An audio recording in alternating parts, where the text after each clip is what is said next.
Quick review of area of circles. The area of a circle is pi times the radius squared. So in our question here, we see the radius is 25. So this is pi times 25 squared. 25 times 25 is 625. And we're going to put that in front, just like we do with a variable. 625 pi. And we're going to label this squares because area is measured in squares. So this would be feet squared.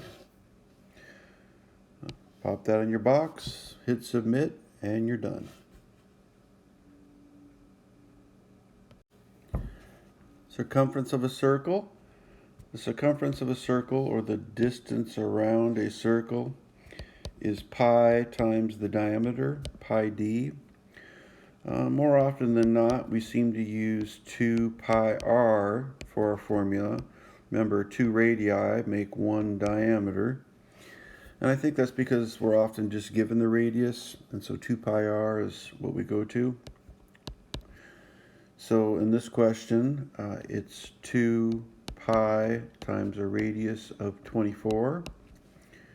2 times 24 is 48, so this would be 48 pi.